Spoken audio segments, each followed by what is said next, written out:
Dear student of class 12, हम लोग इस क्लास में बात करने जा रहे हैं फॉर्मेशन ऑफ डिफरेंशियल इक्वेशन का। फॉर्मेशन ऑफ डिफरेंशियल इक्वेशन का, उसके लिए हम लोग 10 सवाल भी लिख लिए हैं। तो फॉर्मेशन ऑफ डिफरेंशियल इक्वेशन होता कैसे है, पॉइंट वाइज लिख दे रहे हैं, उसको समझिए और सवाल को बनाइए।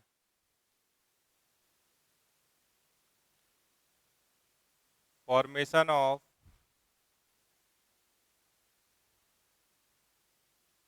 Differential equation.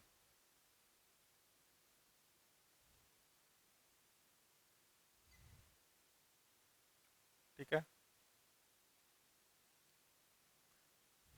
मान लीजिए कि आपके पास कोई इक्वेशन है, उसमें कुछ इंडिपेंडेंट वेरिएबल है, कोई इंडिपेंडेंट वेरिएबल है, डिपेंडेंट वेरिएबल है, जैसे कोई फंक्शन है, एक्स है, वाई है, कोई आर्बिटरी कांस्टेंट है, मान लीजिए ऐसा कुछ लिखा हुआ है।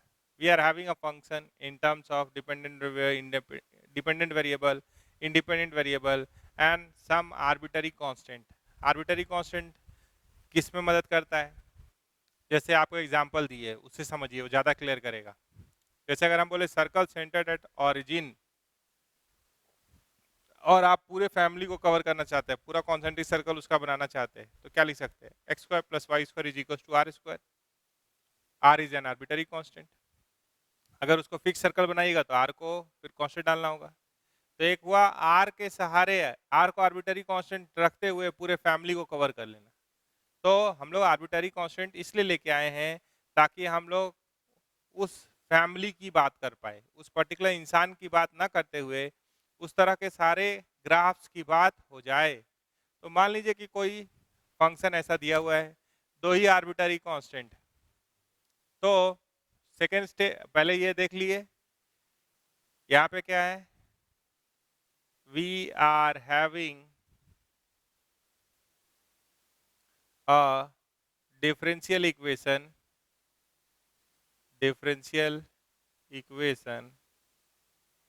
containing dependent variable,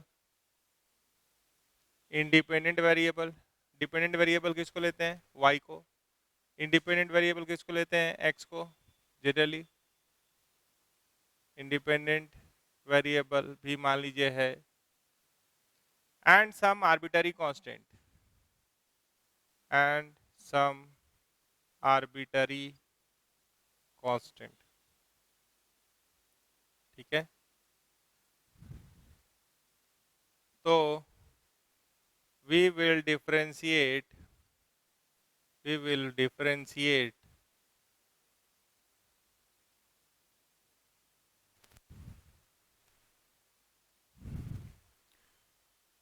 as many number of times as that of arbitrary constant. We will differentiate as many times, कितनी बार? as many times, हाँ, as number of arbitrary constant, maximum इतना कर सकते हैं। अगर इसे कम में भी काम हो जाए, आर्बिटरी कांस्टेंट बहुत सारा दिख रहा था, बढ़ा के लिखा हुआ था, कम में ही काम हो गया तो भी आप कर सकते हैं। We will differentiate as many times as number of arbitrary constant, maximum इतना। तीसरा पॉइंट है कि सब इक्वेशन का यूज करके eliminate arbitrary constant, eliminate arbitrary constant, उसको गायब कर दीजिए। और फाइनली आपके पास eliminate arbitrary constant to get the desired differential equation, to get the desired differential equation। तो पहला है कि इसको हम कितनी बार डिफरेंशिएट कर सकते हैं? जितना उसमें नंबर ऑफ आर्बिटरी कांस्टेंट होगा। अगर उसे कम में काम चल रहा है तो आप चला लीजिए, लेकिन जनरली जितना आर्बिटरी कांस्टेंट होगा उतनी बार हम लोग डिफरेंशिएट करेंगे। जो भी इक्वेशन जितना नंबर ऑफ आर्बिटरी कांस्टेंट था उतना इक्वेशन बन जाएगा, उतना बार आप डिफरेंशिएट किए तो उतना इक्वेशन तो डिफरेंशियल कोफिशिएंट वाला। और एक पहला दिया हुआ है तो number of arbitrary constant plus 1 equation will be available there, वहां पे अवेलेबल होगा।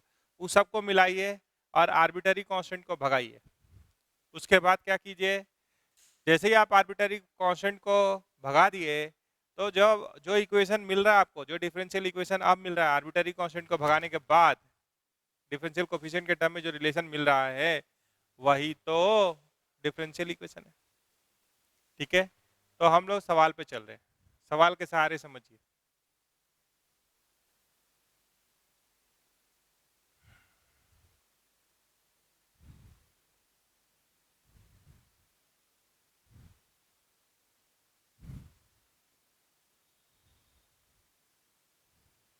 देखिए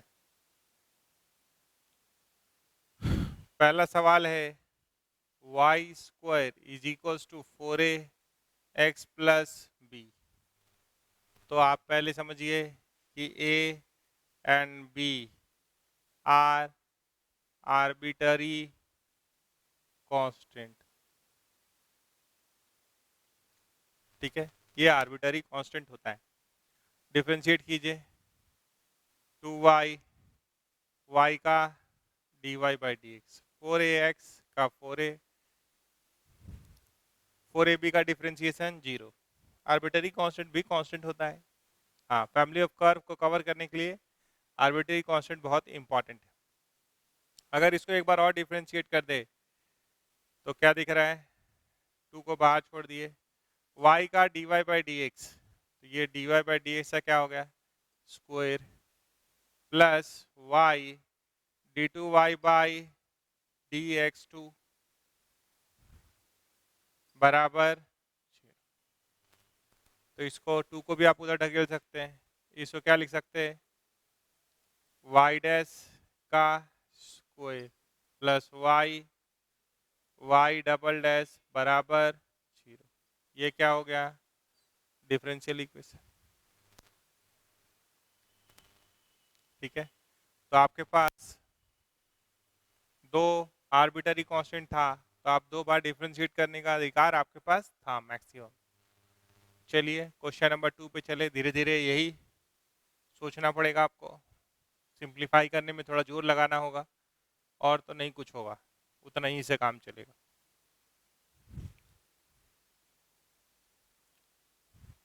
क्वेश्चन नंबर 2 देखिए, क्वेश्चन नंबर 2 है एक्स वाई बराबर ए ई का power x plus b e का पावर माइनस एक्स, ऐसा दिख रहा है।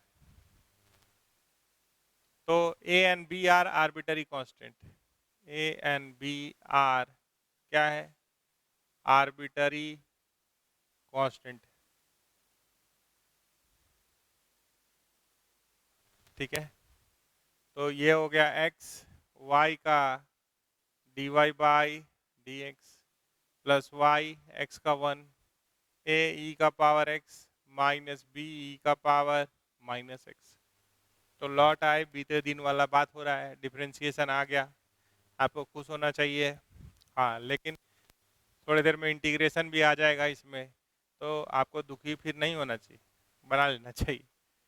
हाँ, फिर से इसको डिफरेंशिएट कर रहे हैं, दो आर्बिटरी कांस्टेंट है, हम 2 बार डिफरेंशिएट करें, क्या हो गया x का 1 तो dy by D X as it is plus x as it is तो d2y by D x two, y का dy by D X A ई का पावर x का ई का power x minus minus plus E का power minus x का E का power minus x. तो यहाँ पे ये 1 है, ये 2 है, ये 3 है, तो देखिए तो ये वैल्यू रेडी है, ये वैल्यू कितना हो रहा है एक्स वाई। तो आप इसको क्या लिख सकते हैं ट्वाइस ऑफ, ये दोनों को मिला दिए d Y by D x plus x d two y by D x square बराबर एक्स वाई आंसर। तो ये तीनों को ऐसा मिलाना है ताकि क्या हो जाए, आर्बिटरी कांस्टेंट गायब हो जाए। 1 2 3 अब आराम से हो तो भी, कैलकुलेशन करके हो तो भी। तीसरे में देखिए थोड़ा ज़्यादा सोचना पड़ेगा। क्वेश्चन नंबर 3, इसको मिटा रहे हैं।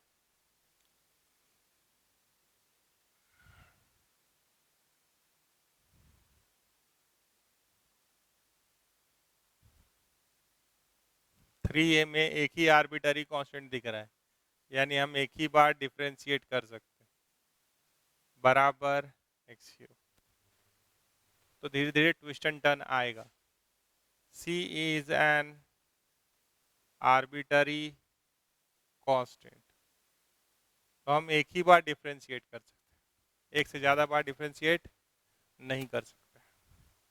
तो मान लीजिए आप अगर डिफ्रेंशिएट करने गए तो सी वाई प्लस सी का होल स्क्वायर, तो twice of y plus c into d Y by D x बराबर 3x स्क्वायर आ रहा है। अब c को गायब करना है, तो अगर आप यहाँ पे एक y प्लस सी दीजिएगा अगर इसको, तो ये y प्लस सी का होल स्क्वायर हो सकता है, लेकिन इधर भी y प्लस सी आ जाएगा।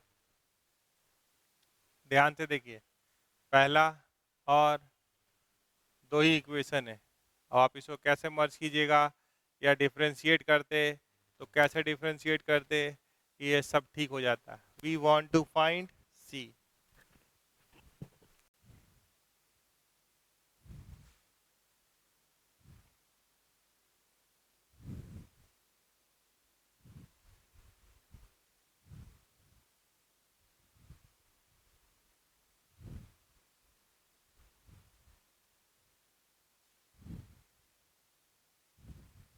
देखिए आप क्वेश्चन नंबर 6 है, आपको बताना है differential equation of all non horizontal line.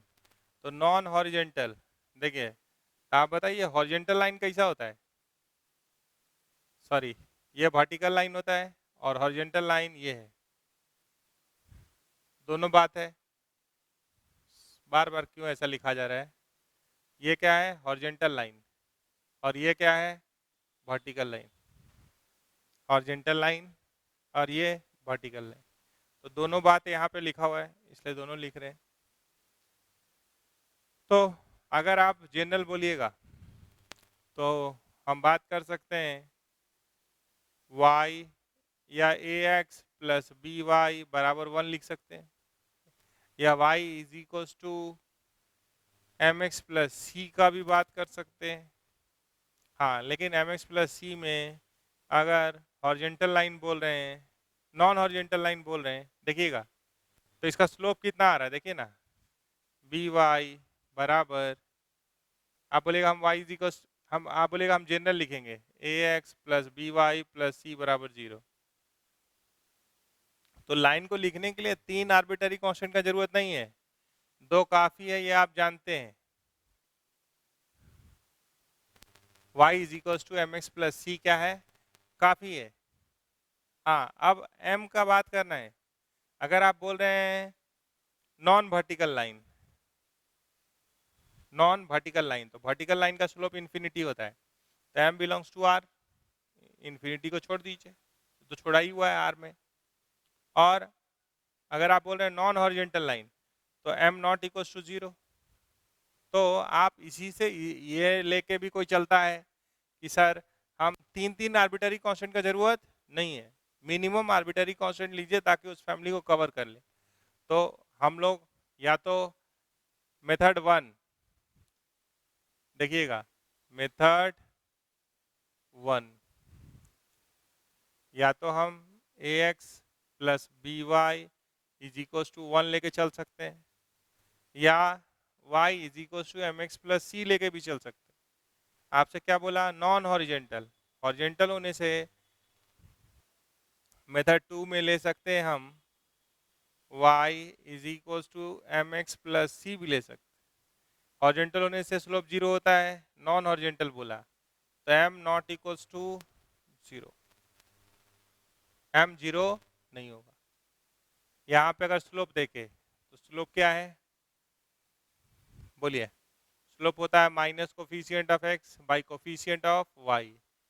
तो ये स्लोप आप बोल रहे हैं नॉन हॉरिजेंटल लाइन, मतलब slope not equal to zero. तो यहाँ से क्या आ रहा है, a not equal to zero. ये एक ही तरह का बात कर रहा है। तो आप ऐसे भी लिख सकते हैं, वैसे भी लिख सकते हैं, किसी से बनाइए। हाँ, a and b are arbitrary constant in this case.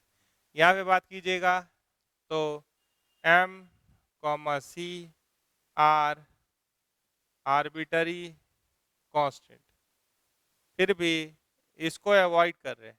का है, स्लोप अगर रेशियो है तो मान लीजिए कि आप नॉट इक्वल टू जीरो बोले तो हम बोल दिए a not equal to zero. अगर आप बोलते हैं डिनोमीटर जीरो नहीं होगा तो b not equal to zero में कवर हो जाता है।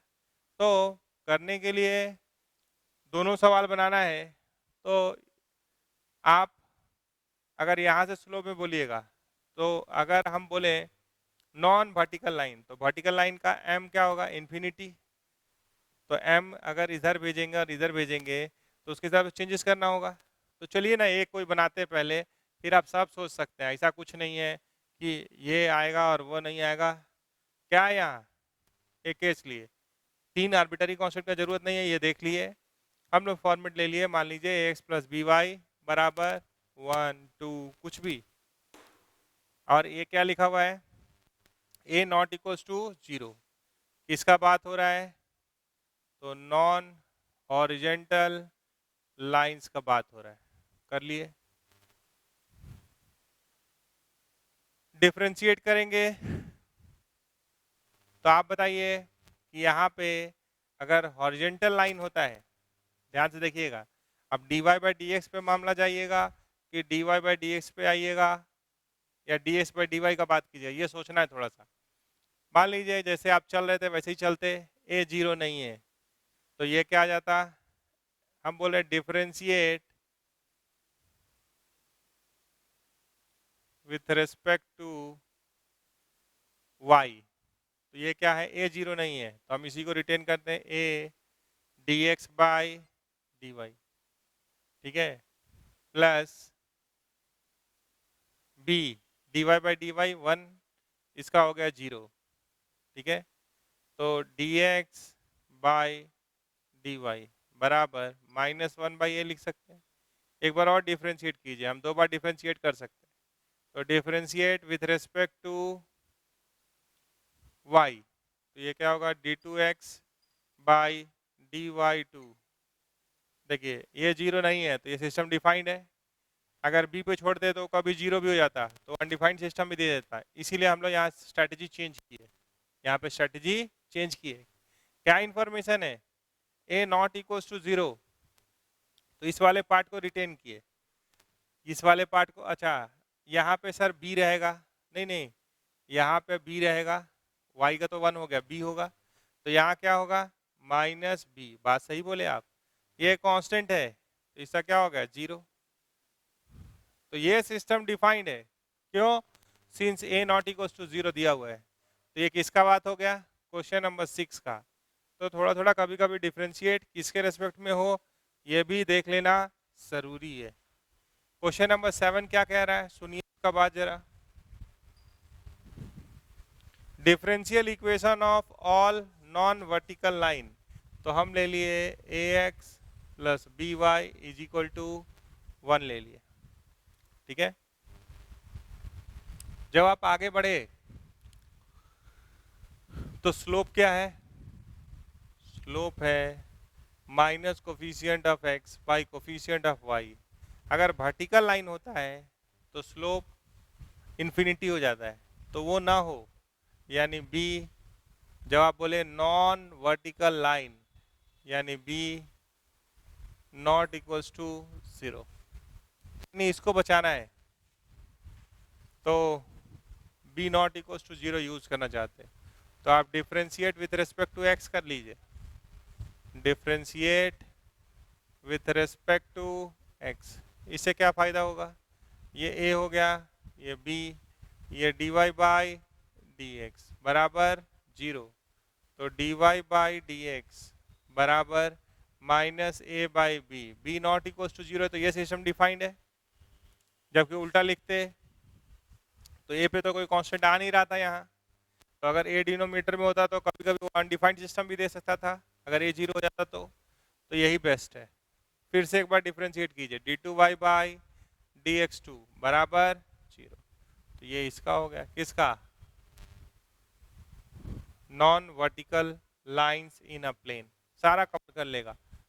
ठीक है, फिर आपके पास है question number 8, differential equation of all straight line which are at a fixed distance p from origin. तो याद है आपको इक्वेशन ऑफ स्ट्रेट लाइन कुछ था हम लोग जो पढ़े थे, equation of straight line which are at a distance d from origin and that perpendicular makes an angle alpha with a positive direction of x-axis is x cos alpha plus y sin alpha is equals to p, कुछ होता था। तो वैसे ही सोचिए, और 11th का coordinate यहाँ पूरा पूरा सुपर इम्पोज हो सकता है। ठीक है, यहाँ पे पूरा पूरा सुपर इम्पोज किया जा सकता है। Question number 8, differential equation of all straight line which are at a distance p from origin। तो ये एक स्ट्रेट लाइन है, ये p है, अगर ये एंगल अल्फा होता है तो ये क्या होता है, x cos alpha plus y sin alpha is equals to p। तो p is a fixed constant है ना, और alpha is an arbitrary constant. तो इक्वेशन ऑफ स्ट्रेट लाइन हम लोग क्या ले सकते हैं, हम लोग ले सकते हैं x cos alpha plus y sine alpha is equal to p. P क्या है, पी is a fixed constant, alpha is an arbitrary constant. तो हम लोग को गायब किसको करना पड़ता है, आर्बिटरी कांस्टेंट को, फिक्स्ड कांस्टेंट को नहीं। तो चलिए डिफरेंशिएट करते हैं, x cos alpha, cos alpha का, cos alpha, alpha is a constant, तो डिफरेंशिएट करें तो x का 1 हो गया ना, तो cos alpha as it is x का 1 plus sine alpha D Y by D x बराबर zero.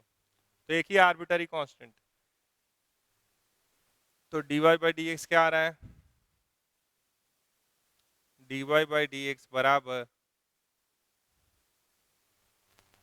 Minus cos alpha by sine alpha. तो आप इसको बोल सकते हैं माइनस कॉट अल्फा। तो कॉट अल्फा अगर माइनस वाई वन है तो what can you say about cos alpha, ये सोचना है आपको। कॉट अल्फा पता चल गया, यहाँ से क्या करें, या तो कॉट अल्फा का वैल्यू यहाँ,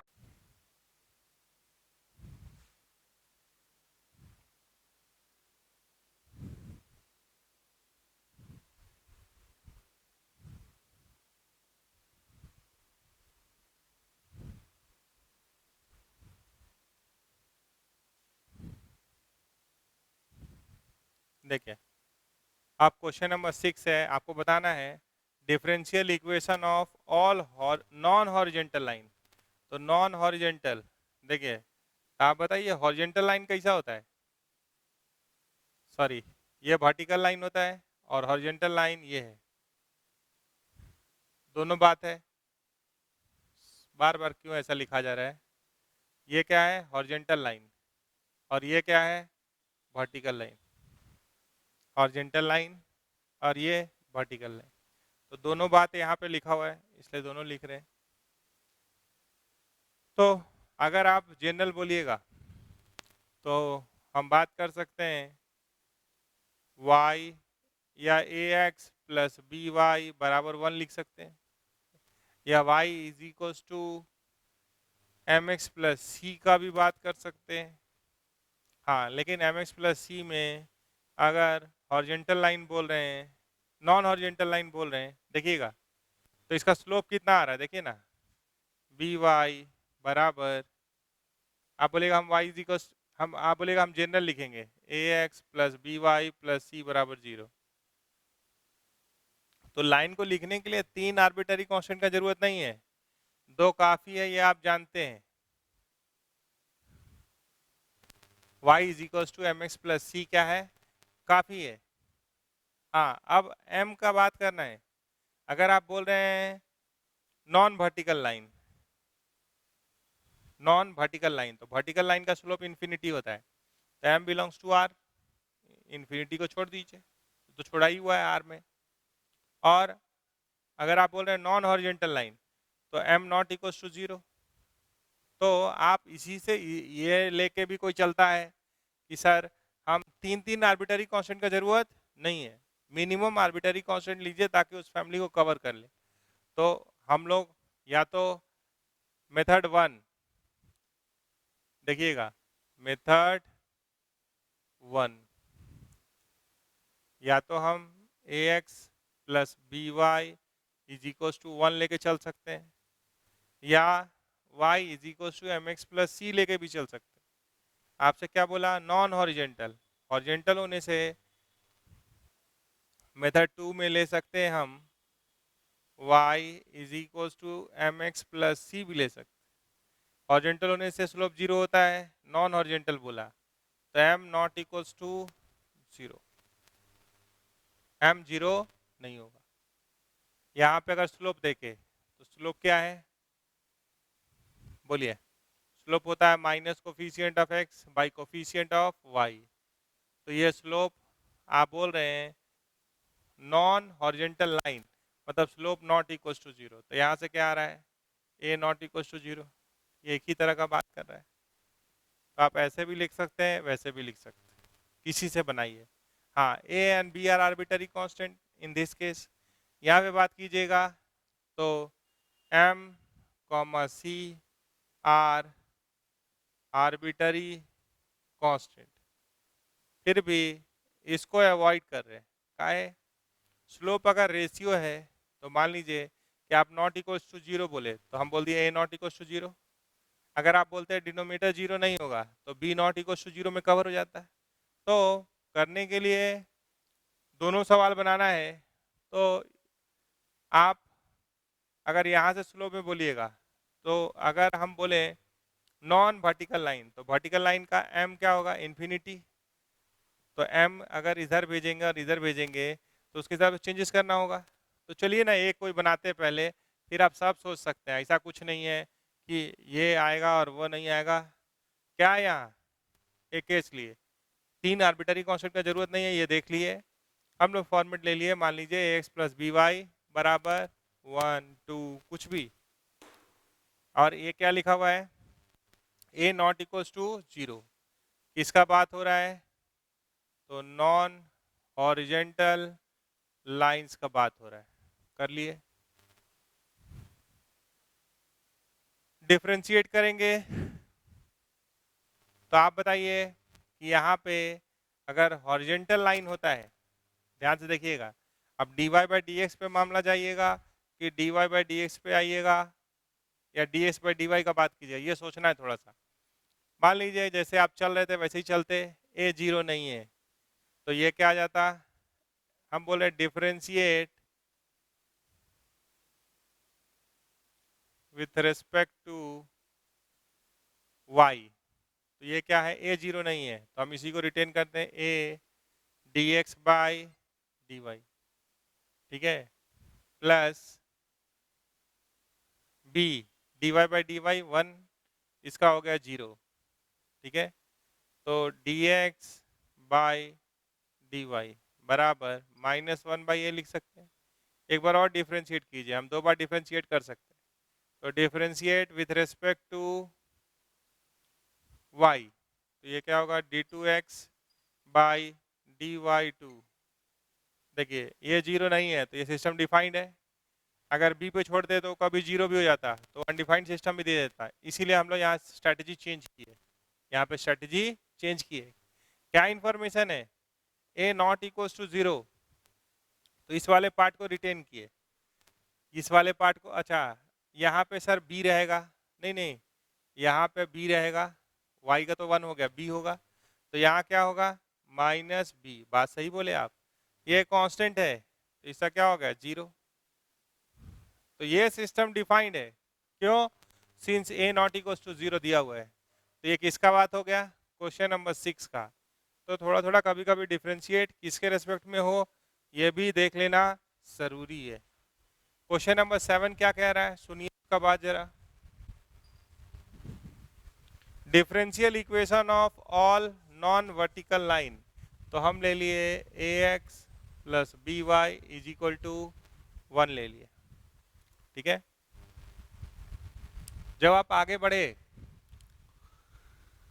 तो स्लोप क्या है, स्लोप है minus coefficient of x by coefficient of y। अगर वर्टिकल लाइन होता है तो स्लोप इन्फिनिटी हो जाता है, तो वो ना हो, यानी b, जब आप बोले नॉन वर्टिकल लाइन यानी b नॉट इक्वल्स टू 0, नहीं इसको बचाना है तो b not equals to 0 use करना चाहते हैं, तो आप differentiate with respect to x कर लीजिए, differentiate with respect to x। इससे क्या फायदा होगा, ये a हो गया, ये b, ये dy बाई dx बराबर 0, तो dy बाई dx बराबर minus a by b, b not equal to 0, तो ये सिस्टम डिफाइंड है। जबकि उल्टा लिखते तो ए पे तो कोई कांस्टेंट आ नहीं रहा था यहाँ, तो अगर ए डिनोमीटर में होता तो कभी कभी वो अनडिफाइंड सिस्टम भी दे सकता था, अगर ए 0 हो जाता तो यही बेस्ट है। फिर से एक बार डिफ्रेंशिएट कीजिए, d two y by D x two बराबर 0, तो ये इसका हो गया, किसका, non vertical lines in a plane, सारा कवर कर लेगा, ठीक है। फिर आपके पास है question number 8, differential equation of all straight line which are at a fixed distance p from origin। तो याद है आपको इक्वेशन ऑफ स्ट्रेट लाइन कुछ था हम लोग जो पढ़े थे, equation of straight line which are at a distance d from origin and that perpendicular makes an angle alpha with a positive direction of x axis is x cos alpha plus y sin alpha is equals to p, कुछ होता था, तो वैसे ही सोचिए। और 11th का coordinate यहाँ पूरा पूरा सुपर इम्पोज हो सकता है, ठीक है, यहाँ पे पूरा पूरा सुपर इम्पोज किया जा सकता है। Question number 8, differential equation of all straight line which are at a distance p from origin. तो ये एक स्ट्रेट लाइन है, ये p है, अगर ये एंगल अल्फा होता है तो ये क्या होता है, x cos alpha plus y sin alpha is equals to p। तो p is a fixed constant है ना, और alpha is an arbitrary constant. तो इक्वेशन ऑफ स्ट्रेट लाइन हम लोग क्या ले सकते हैं,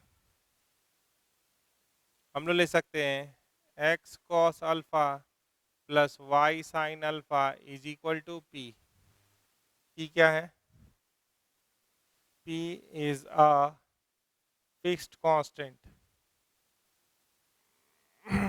alpha is an arbitrary constant. तो हम लोग को गायब किसको करना पड़ता है, आर्बिटरी कांस्टेंट को, फिक्स्ड कांस्टेंट को नहीं।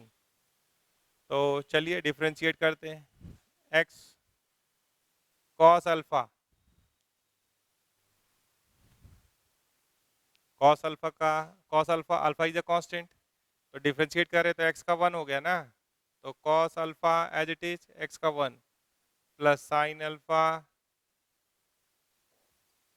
dy बाई dx बराबर 0। तो एक ही आर्बिटरी कांस्टेंट, तो dy बाई dx क्या आ रहा है, dy बाई dx बराबर minus cos alpha by sine alpha, तो आप इसको बोल सकते हैं माइनस कॉट अल्फा। तो कॉट अल्फा अगर -y1 है तो what can you say about cos alpha, ये सोचना है आपको। कॉट अल्फा पता चल गया। यहाँ से क्या करें, या तो कॉट अल्फा का वैल्यू यहाँ निकाल लें तब काम चलेगा, या यहाँ का वैल्यू यहाँ असाइन करें। डिफ्रेंशिएट हम एक ही बार कर सकते, वो हमने कर लिया। तो एक इक्वेशन ये है और दूसरा इक्वेशन ये है, ठीक है। ये दोनों को इस वे से मिलाना है। हमारा टारगेट है एलिमिनेट अल्फा,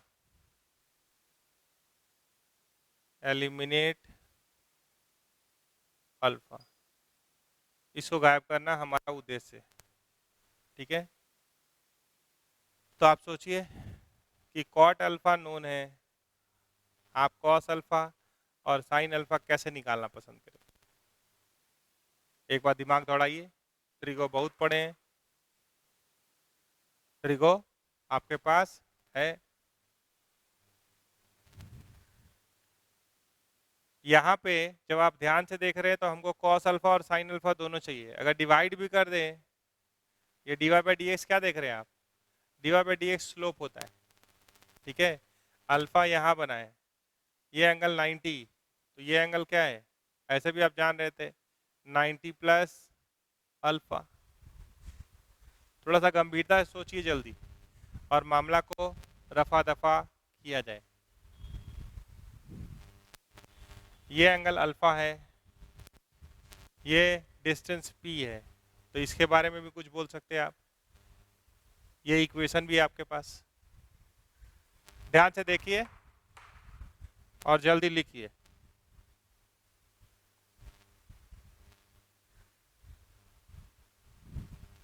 एक लाइन लिखिए। तो हमारा टारगेट बस इतना ही है कि हम लोग पीबीएच यूज करके साइन अल्फा और कॉस अल्फा बता दे। तो वही आप पे छोड़े थे, जल्दी से कर लीजिए। तो ये हो गया वाई डैश या y1 बोल सकते थे इसको, is equals to minus cot alpha. तो tan अल्फा क्या आ रहा है, -1 बाई वाई डैश, या कभी कभी इसको y1 भी बोलते हैं जी। वो दोनों सिंबल, एक वाई डैश वाला यूज कर लिया, y1 वाला यूज कर देते हैं। तो tan अल्फा आपके पास आ गया। तो अगर ये माइनस को इसको दे दे, y1 नेगेटिव हो रहा होगा, मान लीजिए आप नीचे जा रहे होंगे, ये ऐसा दिख रहा है, तो what can you say about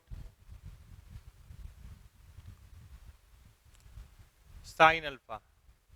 तो साइन अल्फा को आप लिख सकते हैं परपेंडिकुलर, आई बेस है तो परपेंडिकुलर बाय हाइपोटेन्यूज, तो बेस, तो ये 1 प्लस y1 स्क्वायर लिख सकते हैं।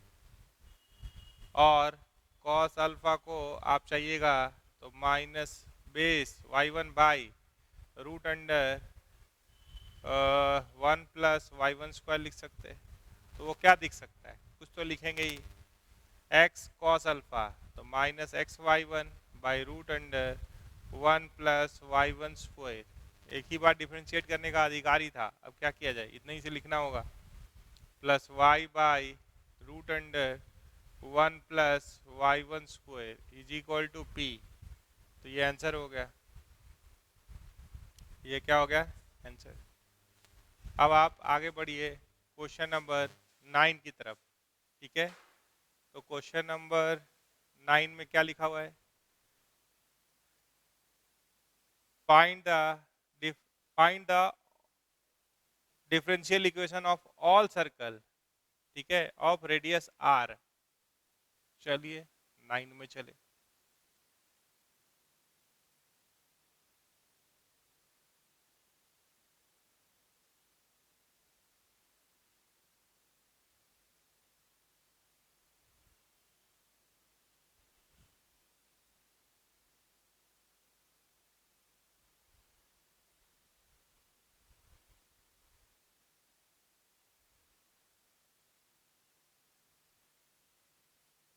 Question number 9 differential equation of all circle of radius r, यानी r एक फिक्स कांस्टेंट है, बाकी सेंटर कहीं भी हो सकता है।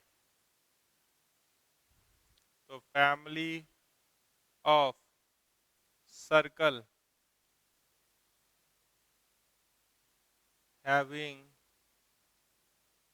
रेडियस r, r फिक्स, तो जनरल इक्वेशन लिख दीजिए, x माइनस ए का whole square y minus b का whole square is equals to r square. तो यहाँ पे a and b are arbitrary constant, arbitrary constant, और r क्या है, ये फिक्स्ड कांस्टेंट है या गिवन कांस्टेंट है, तो वो डिफरेंशियल इक्वेशन के अंदर भी एग्जिस्ट कर सकता है। हमारा टारगेट होगा आर्बिटरी कांस्टेंट को भगा देना। तो दो बार आप डिफरेंशिएट कर सकते हैं, तो twice of x minus a, twice of y minus b, ठीक है, y का dy by D x, r square constant है, उसका डिफरेंशिएशन 0। एक बार और कर सकते हैं, कर लीजिए, तो 2 इसका 1 हो गया, प्लस 2 y का dy बाई डी एक्स, ये स्क्वायर हो जाएगा, plus twice y minus b, ये d2y बाई डी एक्स 2 बराबर 0। तो आप चाहेंगे तो यहाँ से y माइनस बी का वैल्यू निकाल सकते हैं। मान लीजिए 2 कॉमन ले लिए, ये क्या है, y1 square plus y minus b y2 बराबर 0। तो y माइनस बी का वैल्यू आ रहा है -1 plus y1 square by y2।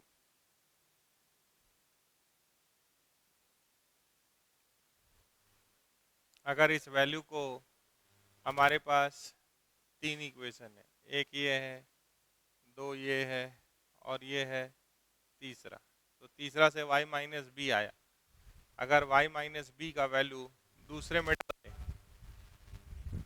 Equation 2 की बात कर रहे हैं, क्या है, x minus a plus y, 2 common ले लिए, y माइनस बी का वैल्यू हो गया, और d Y by d s को y1 बोलते हैं, तो ये हो गया प्लस माइनस माइनस y1 पहले से 1 plus y1 square by y2 बराबर 0। तो x माइनस ए बराबर y1 1 plus y1 square by y2। अब ये दोनों वैल्यू को फर्स्ट में अगर डाल दें तो डिफरेंशियल इक्वेशन तो मिल ही जाएगा ना। जैसे आपके पास क्या है इक्वेशन 1 में, x माइनस ए का स्क्वायर y माइनस बी का square is equals to r square. तो हम बोल रहे हैं कि substitute the value of x minus a and y minus b in equation 1। तो क्या हो सकता है, तो ये हो सकता है y1 square 1 plus y1 square का square by y2 square plus 1 plus y1 square का स्क्वायर माइनस 1 का स्क्वायर, तो वही हो जाएगा y2 स्क्वायर बराबर आर स्क्वायर। तो आप इसको अरेंज कर सकते हैं, ध्यान से देख लीजिए, ये कॉमन आ रहा है,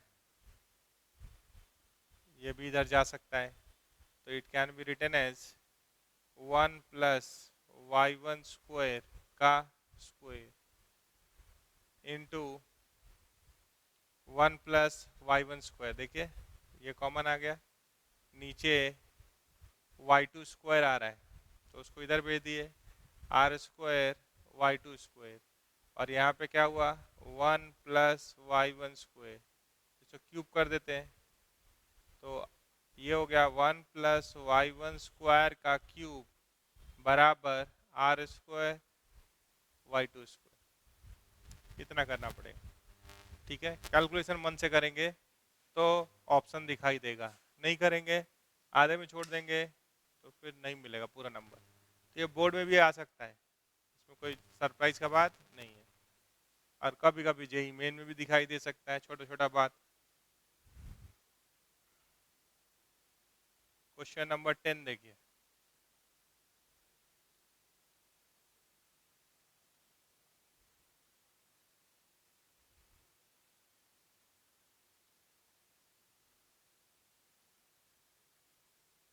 differential equation of all circle touching X axis at origin.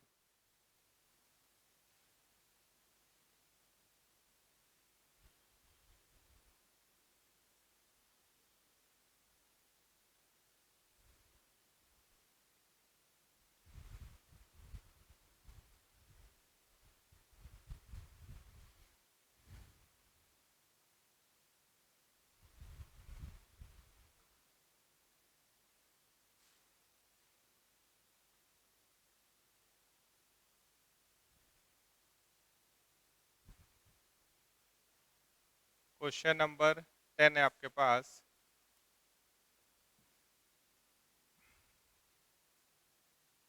Differential equation of all circle touching X axis at origin.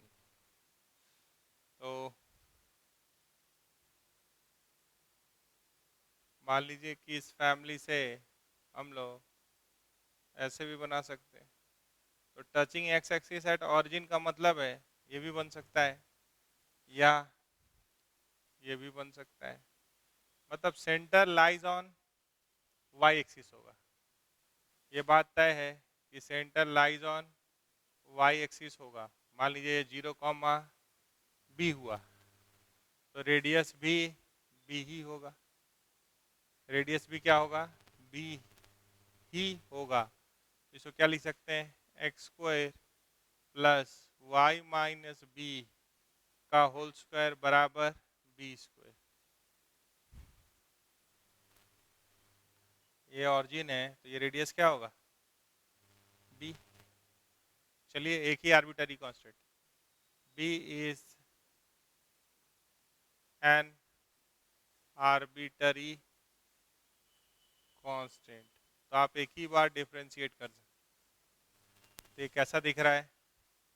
x² plus y² plus b² minus 2by बराबर b²। तो ये कैंसिल हो गया। तो x² plus y² minus 2by is equals to 0। तो आप एक बार डिफ्रेंशिएट कर लीजिए। x² का डिफ्रेंशिएशन 2x, y² का 2y, साथ में आएगा dy/dx माइनस 2b y का dy/dx बराबर 0। तो ये हो गया x y माइनस b दिख रहा है यहाँ पे, देखिए। तो आप यहाँ से b का वैल्यू निकालिए। एक बार लिख लीजिए y1 माइनस by1 बराबर 0। तो by1 बराबर x प्लस y1y और बाई y1 लिख दिए तो b का वैल्यू आ गया। तो it has to be substituted in the above equation. जहाँ से आप चलें थोड़ा सा मेहनत करना पड़ेगा। तो ये क्या हो गया?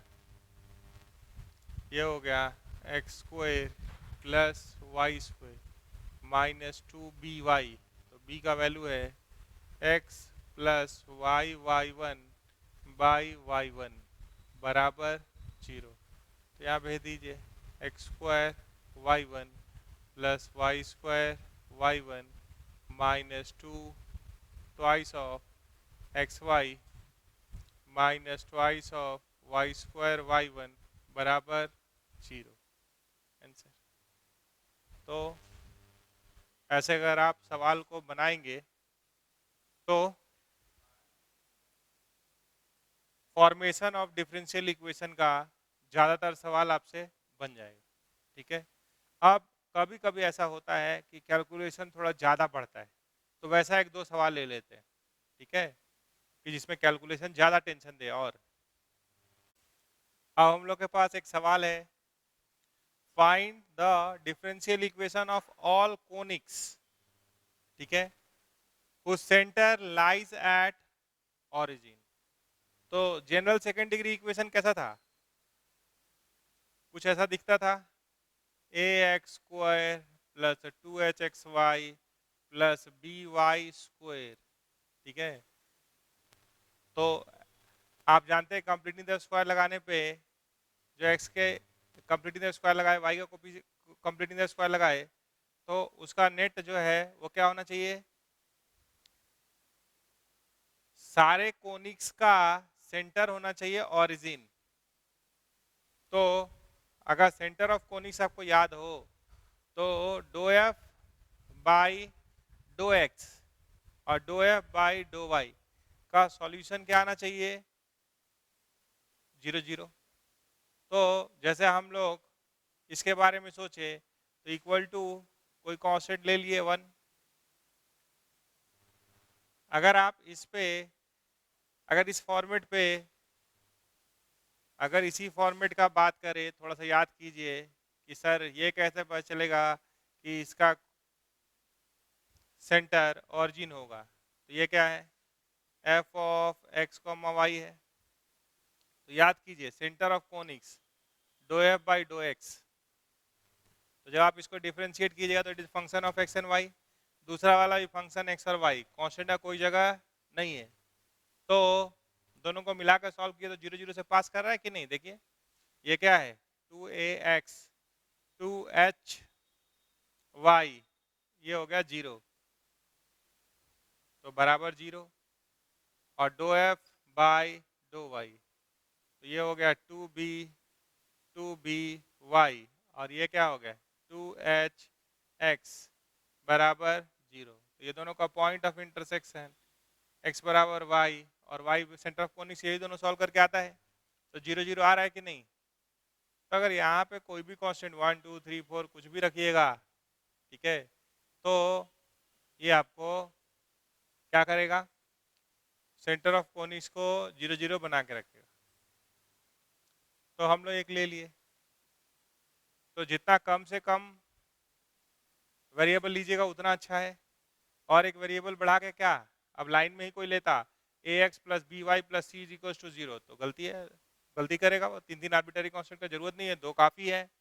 उसी तरीके से अगर कोई कहता है कि बराबर डी हम लेंगे एक कांस्टेंट, ठीक है, तो आप डी से डिवाइड करके इसको कैपिटल ए, डी से डिवाइड करके इसको कैपिटल एच, बी से डिवाइड करके इसको कैपिटल बी ले सकते हैं। तो 3 आर्बिटरी कांस्टेंट काफी है, ठीक है, सेंटर को 0 0 बनाने के लिए। Centre of conic section is 0 0। तो वह ऐसा है, समझे जितना अच्छी बात। बाकी फॉर्मेट याद भी रखना है ताकि एग्जाम में डायरेक्ट लिखे और नंबर मिल जाए। चलिए, तो अब मेरे पास यहाँ पे a h b are arbitrary constant ऐसा है, ठीक है। तो इसको आप डिफरेंशिएट किए तो क्या मिला? 2ax, इसको डिफरेंशिएट किए 2hy, x का 1 हो गया, प्लस 2hx, तो y का y1 लिखिए ना, y1 प्लस 2by y1 बराबर 0। तो 2 कॉमन ले सकते हैं आप। तो हम बोल रहे हैं कि 2 कॉमन लेके थोड़ा सा वेरिएबल कम करना, आर्बिटरी कांस्टेंट कम करना चाहते हैं। तो multiply by x by 2, multiply by किसे करने बोल रहे हैं? x बाई 2, ताकि हम जब इसको घटाए तो ये क्या बन गया? A X square plus H X Y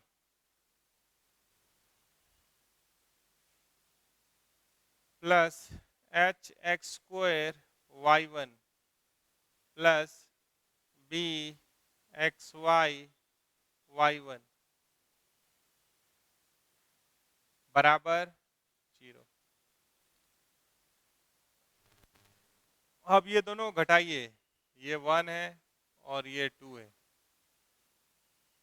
ठीक है। इसको 1 मत बोलिए, इसका कोई नंबरिंग अभी नहीं दिए। सिंप्लीफाई करने के बाद ये इक्वेशन ए था, इसको x/2 से गुना किए, उसके बाद ये लिख लिए, ठीक है। अब ये दोनों घटा रहे, तो इक्वेशन 1 माइनस इक्वेशन 2 क्या आ रहा है, ए एक्स स्क्वायर कट जाएगा। यहाँ क्या आया, सामने सामने घटाइए, ए और बी वाला एक साथ, तो यहाँ है 2hxy, तो एक hxy गया, तो कितना बचा hxy, और एक और बच रहा है प्लस h(x²) y1।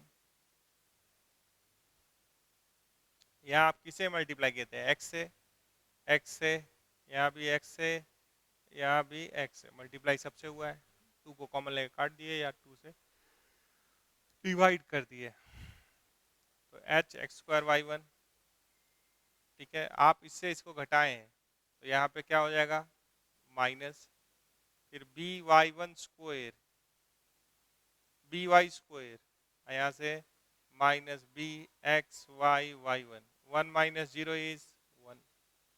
तो ये कैसा दिख रहा है,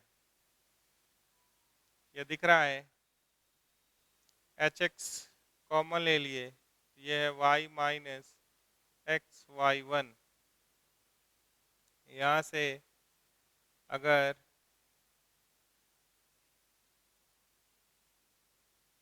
इसको देखेंगे तो अगर by कॉमन ले लेते हैं तो ये क्या है, y माइनस b कॉमन ही ले लिए, x y1 बराबर 1। तो ये एक इक्वेशन है, कुछ ऐसा आ रहा है कि hx प्लस by बराबर, ये कॉमन आ जा रहा है, 1 लिख दिए y माइनस एक्स y1, ऐसा आ गया। तो आप बताइए कि यहाँ से अब हम लोग डिफ्रेंशिएट करेंगे, 2 बार डिफ्रेंशिएट कर सकते हैं। तो अगर एक बार इसको भी ध्यान में रखना होगा, तो अगर आप आगे बढ़ेंगे तो कुछ मिलेगा, लेकिन अभी भी जोर लगाना पड़ेगा। जैसे अगर हम बोले differentiate with respect to x, तो ये क्या होगा, h प्लस by1, 1/x का क्या होता है, 1/y माइनस एक्स y1 का स्क्वायर, y का y1 होगा, x का 1 हो गया तो y1 as it is, minus x अगर एज इट इज, ठीक है, y का y1 हो गया, x का 1 हुआ तो y1 एज इट इज, और x एज इट इज तो इसका y2 हो जाएगा, तो ये कट जा रहा है। तो ये आ गया आपके पास h, अगर इसमें अगर x से गुना कर दे जैसे पहले किए थे तो क्या हो जाएगा, hx plus B x y1 बराबर, इधर भी गुना कर दीजिए, minus y2 x square by y minus x y1 का स्क्वायर। अब इसको घटा दीजिएगा तो b आ जाएगा। एक बार और डिफ्रेंशिएट हम कर सकते हैं, तो मन से करना पड़ेगा। देखिए आप इसको और उसको घटाइए, तो H x minus H x cut गया, ये क्या हो गया, b y minus x y1 बराबर, एलसीएम लिए ये कितना आ रहा है, सेम है, y माइनस एक्स y1 का स्क्वायर, उधर जाएगा y minus x y1 minus y, घटा रहे हैं तो minus minus plus y2 x square, ऐसा आ रहा है, ठीक है।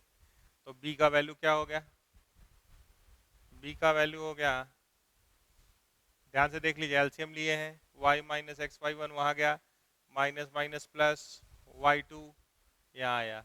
इसमें हम क्या किए हैं, इंटू एक्स किए हैं और फिर उससे घटाएं। तो मेहनत करना पड़ रहा है ना, लग रहा है कि कब मिलेगा। तो ये सेम है, तो y minus x Y one plus y2 x square by y minus x Y one का पावर 3 हो जाएगा। अगर हम बोले कि इसको डिफ्रेंशिएट कर दीजिए विथ रिस्पेक्ट टू x, तब तो आंसर आ गया ना। कैसे, एक लाइन लिख ही देंगे ये सब हटा के।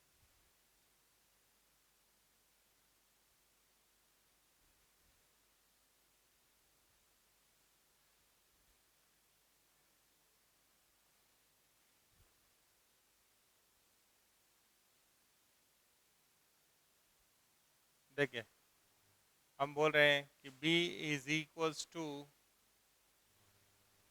आपके पास है y minus x Y one plus y2 x square by y minus x Y one का क्यूब।